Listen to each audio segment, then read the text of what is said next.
பாருங்கள் நல்லா சாஃப்டாக சூப்பராக இருக்குது. நான் எடுத்து காட்டுறேன். இந்த மாதிரி நான் சொன்ன டிப்ஸில் நீங்கள் கண்டிப்பாக ட்ரை பண்ணி பாருங்கள். இடியாப்பம் ரொம்ப நேரம் ஆனாலும் அப்படியே சாஃப்டாக இருக்கும்.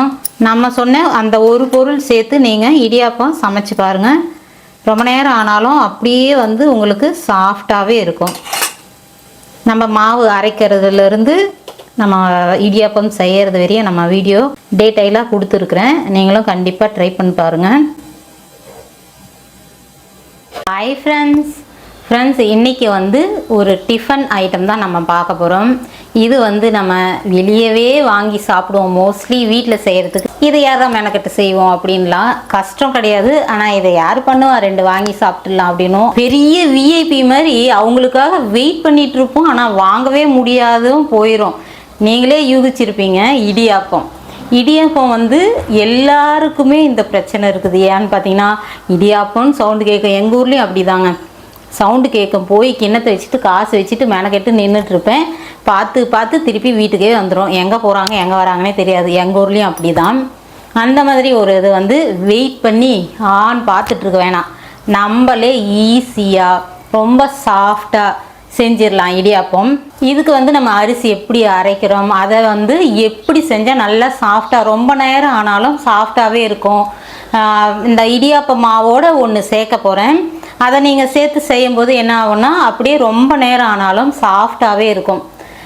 மெயினாக பிரச்சனை வந்து நம்ம கடையில் வாங்கினோம்னா சாப்பிடும்போது அது சூடாக இருக்கும்போது நல்லாயிருக்கும். கொஞ்சம் தட்டு போட்டு மூடி வச்சோம்னா அப்படியே அந்த கார்னர் பூராமே வந்து காஞ்ச மாதிரி ஆயிரும். இன்னும் கொஞ்சம் நேரம் ஆச்சுன்னா மொத்தமாகவே காஞ்சி போயிடும். அதெல்லாம் இல்லாமல் ரொம்ப ரொம்ப சாஃப்டாக நம்ம இப்போ ரெடி பண்ண போகிறோம். அதுக்கு மாவு எப்படி அரைக்கிறோம், நம்ம இடியாப்பம் எப்படி செய்கிறோம் அப்படிங்கிறதெல்லாம் எதை சேர்த்து செய்கிறோங்கிறதும் டிப்ஸ் பார்த்துக்குங்க.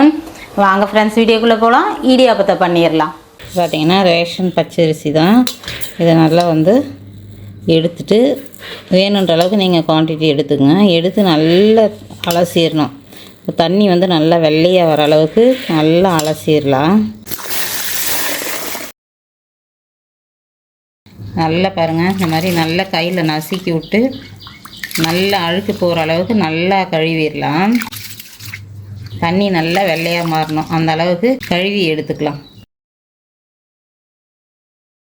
தண்ணி நல்லா வெள்ளையாக மாறிடுச்சு. நல்லா வந்து தண்ணி வெள்ளையாக வர வரையும் நல்லா அலசிட்டிங்கன்னா நல்லாயிருக்கும். ரேஷன் அரிசின்றதுனால நல்லா அலசிடுங்க, எந்த ஸ்மெல்லும் வராது. அப்போ தான் ஒரு 2 மணி நேரம் ஊற வச்சுட்டு வெயிலில் காய வச்சு எடுத்துக்கலாம். அரிசி பார்த்தீங்கன்னா இதுவும் ஒரு டிப்ஸ் தான். நல்லா 2 மணி நேரம் நல்லா ஊற வச்சிருங்க. அதுக்கப்புறம் காய வச்சு எடுத்துக்கங்க. இந்த மாதிரி வந்து நம்ம அரிசி ஊற வச்சு மாவு அரைக்கும் போது இடியாப்பம் வந்து நல்லா சாஃப்டா இருக்கும். இந்த டிப்ஸ் ஃபாலோ பண்ணுங்க. பார்த்தீங்கன்னா அரிசி நல்லா முறன்னு காஞ்சிருச்சு. இப்படி பண்ணோம்னா அப்படியே நொய்யாகுது பாருங்க. அந்த அளவுக்கு வந்து நல்லா காய வச்சிடணும். கொஞ்சம் ஈரப்பதம் இருந்தாலும் நம்ம ஸ்டோர் பண்ணி வைக்கும் போது பூச்சி விழும். நல்லா இந்த அளவுக்கு இப்படி எடுத்து இப்படி பண்ணிங்கன்னா அப்படியே நொய்ய ஆகணும். அந்த அளவுக்கு நல்லா காய வச்சிருங்க. இதில் போட்டு கொடுத்தான்னு சொன்னால் இப்போ மிஷினில் அரைச்சிட்டு வந்துடலாம். இப்போ பார்த்தீங்கன்னா மிஷினில் கொடுத்து மாவை அரைச்சிட்டு வந்தாச்சு. இதை வறுக்கணும் அந்த மாதிரிலாம் எதுவுமே கிடையாது ஃப்ரெண்ட்ஸ். நம்ம அதுக்காக தான் வந்து நல்லா அரிசி காய வச்சு அரைச்சி எடுத்துக்கிட்டோம். இதை இப்போ பதமாக நம்ம இடியாப்பம் செஞ்சிடலாம். அதுக்கும் டிப்ஸுகள்லாம் இருக்குது, ஸ்கிப் பண்ணாமல் பாருங்கள் ஃப்ரெண்ட்ஸ். இப்போ வந்து அரிசி மாவை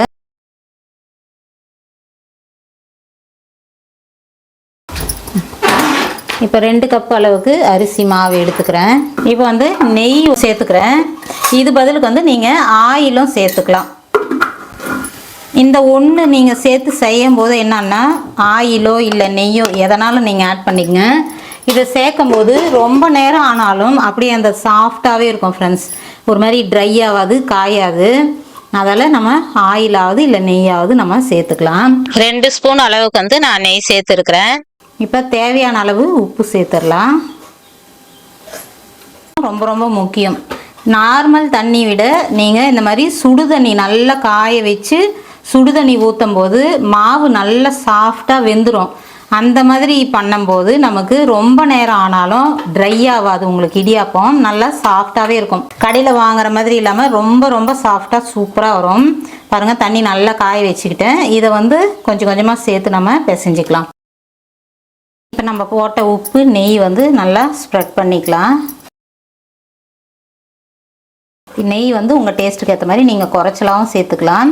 ஆனால் கம்பல்சரியாக வந்து ஒரு 1.5 ஸ்பூன்னாலும் நீங்கள் ஆயில் கூட சேர்த்துக்குங்க.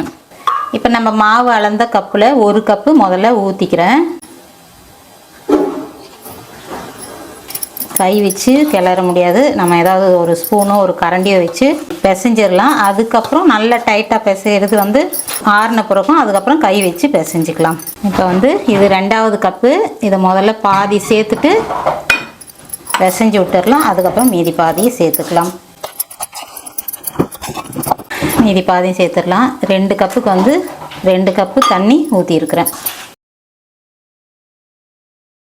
பார்த்திங்கன்னா நம்ம கை வச்சு பிசைய முடியாது, கொஞ்சம் நேரம் ஒரு தட்டு போட்டு மூடி வச்சிடலாம். மாவு ட்ரை ஆகக்கூடாது. அது இல்லாமல் இந்த மாதிரி மூடி வைக்கும்போது நல்லா அந்த சுடு தண்ணியில் மாவு நல்லா வெந்து வந்துடும். பதம் வந்து ஆறின பிறகும் நல்லா பிசைஞ்சு காட்டுறேன். ஃப்ரெண்ட்ஸ், இப்போ பார்த்தீங்கன்னா மாவு கொஞ்சம் நேரம் ஆறுனதும் நல்லா பிசைஞ்சிக்கிட்டேன்.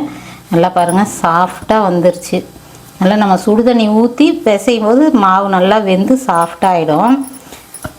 ரொம்ப டைட்டாகவும் புழியாதீங்க. ரொம்ப மாவு டைட்டாக இருந்துச்சுன்னா உங்களுக்கு அந்த மாதிரி ட்ரையாக மாதிரி இருக்கும். உங்களுக்கு பதமாக இந்த அளவுக்கு தண்ணி ஊற்றி பிசைஞ்சுக்குங்க. நம்ம வந்து 1 கப்பு மாவுக்கு 1 கப்பு தண்ணி, 2 கப்பு மாவு எடுத்தோம், 2 கப்பு தண்ணி ஊற்றி பிசைஞ்சோம். கரெக்டாக இருக்குது.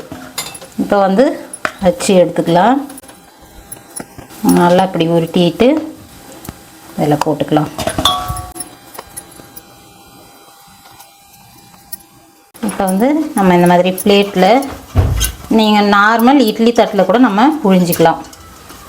பிளேட் இருக்கிறதுனால நான் இதில் பண்ணிக்கிறேன். இந்த இட்லி பாத்திரத்தில் வந்து இந்த மாதிரி ஓட்டை ஓட்டையாக இருக்கிறது ஒரு பிளேட்டும், இந்த மாதிரி தட்டு இட்லி மாதிரி ஒரு 2 பிளேட் வரும். இப்போ வந்து எண்ணெய் இந்த மாதிரி தடவிட்டோம்னா ஒட்டாது எடுக்கலாம். நம்ம நார்மல் இட்லி தட்டில் கூட நீங்கள் ஒவ்வொரு குழியிலையும் நம்ம புழிஞ்சு விட்டுக்கலாம். அதில் ஒரு 4 அளவுக்கு புழிஞ்சிக்கிறேன்.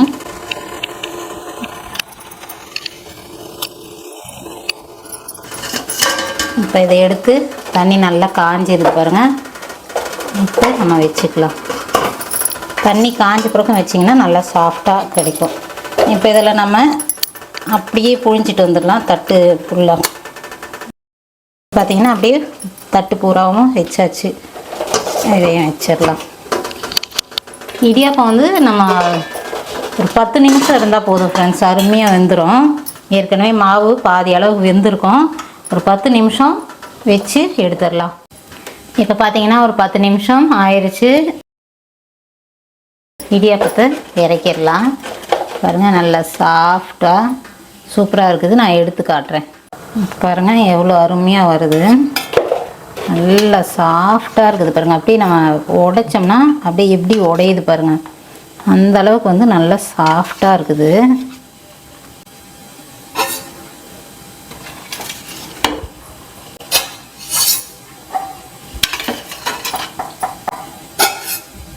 இது அப்படியே ஒரே பிளேட்டில் அப்படியே மொத்தமாக ஊற்றணும்.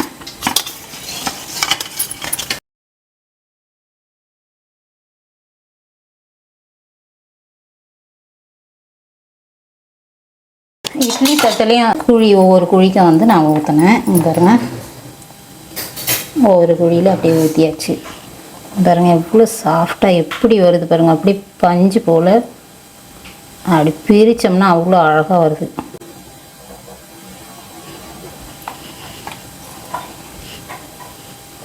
உங்களுக்கு பார்க்கும்போது தெரியும் நல்லா சாஃப்டாக. இது வந்து அப்படியே இருக்கும் ஃப்ரெண்ட்ஸ். நம்ம அந்த ஆயிலாவது நெய்யாவது சேர்த்து நீங்கள் மாவு பேசிங்க, கண்டிப்பாக வந்து அப்படியே சூப்பராக ரொம்ப நேரம் ஆனாலும் சாஃப்டாகவே இருக்கும். நீங்கள் தேங்காய் பால் ஊற்றி சாப்பிட்லாம். இல்லைன்னா வந்து லெமன், நம்ம தாளிப்பு போட்டு லெமன் புழிஞ்சு அப்படியே சூப்பராக சாப்பிட்லாம். இந்த மாதிரி உடச்சிக்கணும். உடச்சிட்டு நம்ம தாளிப்பு போட்டுட்டு லெமன் புழிஞ்சிட்டு சாப்பிட்டோம்னா செம்மையாக இருக்கும் ஃப்ரெண்ட்ஸ். இப்போ வந்து நான் தேங்காய் பால் இதுக்கு ரெடி பண்ணியிருக்கிறேன். ஒரு முடி தேங்காய் எடுத்து கொஞ்சம் சுகரு, ஏலக்காய் பொடி போட்டு தேங்காய் நல்லா திக்கான கன்சிஸ்டன்சியில் தேங்காய் பால் எடுத்துருக்குறேன். பால் நல்லாயிருக்கும். அதுக்கப்புறம் 2வது பாலில் கொஞ்சமாக வேணால் தண்ணி ஊற்றி எடுங்க. ரொம்ப தண்ணியாக இருந்ததுன்னா நல்லா இருக்காது. நல்லா பாருங்கள் திக்காக இருக்குது. இப்போ நம்ம இடியாப்பத்தை போட்டு இந்த மாதிரி நான் சொன்ன டிப்ஸில் நீங்கள் கண்டிப்பாக ட்ரை பண்ணி பாருங்கள். இடியாப்பம் ரொம்ப நேரம் ஆனாலும் அப்படியே சாஃப்டாக இருக்கும். கண்டிப்பாக ட்ரை பண்ணி பாருங்கள். இதே மாதிரி தேங்காய் பால் ஊற்றி நீங்கள் சாப்பிட்லாம். நம்ம சொன்ன அந்த ஒரு பொருள் சேர்த்து நீங்கள் இடியாப்பம் சமைச்சு பாருங்கள். ரொம்ப நேரம் ஆனாலும் அப்படியே வந்து உங்களுக்கு சாஃப்டாகவே இருக்கும். நம்ம மாவு அரைக்கிறதுலேருந்து நம்ம இடியாப்பம் செய்கிறது வரையும் நம்ம வீடியோ டீட்டெயிலாக கொடுத்துருக்குறேன். நீங்களும் கண்டிப்பாக ட்ரை பண்ணி பாருங்கள். ஃப்ரெண்ட்ஸ், இப்போ நீங்கள் பார்த்துருப்பீங்க இடியாப்பம் வந்து எவ்வளோ சாஃப்டாக சூப்பராக வந்துருச்சுன்று. நம்ம வந்து மாவு அரைக்கிறதுலேருந்து நம்ம இடியாப்பம் புழியறது வரையும் நான் செஞ்சு காட்டியாச்சு. உங்களுக்கு பிகினர்ஸாக இருந்தாலும் வந்து டீட்டெயிலாக இப்போ புரிஞ்சிருக்கும். இதில் வந்து பார்த்திங்கன்னா 1 கிலோவுக்கு ஒரு 100 கிராம் அளவுக்கு மாவு ஜவ்வரிசி போட்டும் ஒரு சிலர் அரைப்பாங்க. நீங்கள் அந்த தேவைப்பட்டு அந்த மாதிரி வேணால் கூட அரைச்சிக்கலாம். ஆனால் மோஸ்ட்லி வந்து இதே போதும் ஃப்ரெண்ட்ஸ். நம்ம அதை வறுத்து வைக்கணும் அதெல்லாம் கூட தேவையே இல்லை, கண்டிப்பாக கிடாது. அரிசி வந்து நல்லா முறன்னு காஞ்சிருச்சுன்னா மாவு நான் அரைச்சி வெளியவே தான் வச்சுருப்பேன். 1 வருஷம் ஆனாலும் வண்டு பூச்சி எதுவுமே விழாது. நல்லா வந்து அந்த அரிசி காய வைக்கிற பதம் தான் நமக்கு ரொம்ப முக்கியம். கொஞ்சம் ஈரப்பதமாக தானே இருக்குது பரவாயில்ல அப்படின்னு அரைச்சிட்டு வந்தீங்கன்னா கண்டிப்பாக வந்து நீங்கள் சூடு பண்ணி தான் ஸ்டோர் பண்ணணும். இந்த மாதிரி நல்லா அரிசி காய வச்சு நம்ம அரைச்சோம்னா பூச்சி வண்டு எதுவுமே விழாது. அப்படியே வெளியவே ஸ்டோர் பண்ணி வைக்கலாம், சூப்பராக இருக்கும். ஃபஸ்ட்டு காய வைக்கிறதுலேருந்து அரைச்சி பதமாக எப்படி பண்ணுறதுன்னு உங்களுக்கு புரிஞ்சிருக்கும்னு நினைக்கிறேன். இதே மாதிரி வந்து நீங்களும் ஸ்டெப் பை ஸ்டெப்பு அந்த மாவு பிசைகிற பதம் நம்ம புழிஞ்சி எடுக்கிறது ஒரு 10 நிமிஷம் இருந்தால் போதும், வெந்துடும். மாவு பிசைகிற பதமும் வந்து ரொம்ப முக்கியம். அப்போ தான் வந்து அந்த சாஃப்டாக வருதா இல்லை வந்து காஞ்ச மாதிரி வருதான்னு சுடுதண்ணி நல்லா காய வச்சு நீங்கள் கொஞ்சம் எண்ணெயோ நெய்யோ சேர்த்து பிசைஞ்சு பாருங்கள், சூப்பராக இருக்கும். ரொம்ப நேரம் ஆனாலும் அதே சாஃப்ட்னஸ் தான் இருக்கும். ஓகே ஃப்ரெண்ட்ஸ், டீட்டெயிலாக பார்த்துருப்பீங்க. பிகினர்ஸாக இருந்தாலும் நீங்களும் கண்டிப்பாக ட்ரை பண்ணி பாருங்கள். இனிமேல் வந்து நம்ம இந்த மாதிரி மாவு அரைச்சி நீங்கள் ஸ்டோர் பண்ணிக்கங்க. வெளியே வெயிட் பண்ணி இடியாப்பம் வாங்க தேவையில்லை, நம்ம வீட்லேயே அருமையாக செஞ்சிடலாம். ஓகே ஃப்ரெண்ட்ஸ், இந்த வீடியோ பிடிச்சிருந்தா முதல்ல லைக் போட்டுருங்க. வீடியோ பார்த்ததும் ஒரு லைக் தட்டிடுங்க. உங்கள் தெரிஞ்சவங்களுக்கு ஃப்ரெண்டுங்களுக்கு எல்லாருக்கும் வந்து கொஞ்சம் ஷேர் பண்ணால் நல்லாயிருக்கும். நம்ம இந்த மாதிரி டிஃப்ரெண்ட்டான கண்டென்ட்லாம் பார்த்துட்டே இருக்கணும்னா நம்ம சேனலை சப்ஸ்கிரைப் பண்ணி வச்சுக்கோங்க. அடுத்த ஒரு நல்ல வீடியோவில் பார்க்கலாம். பாய்.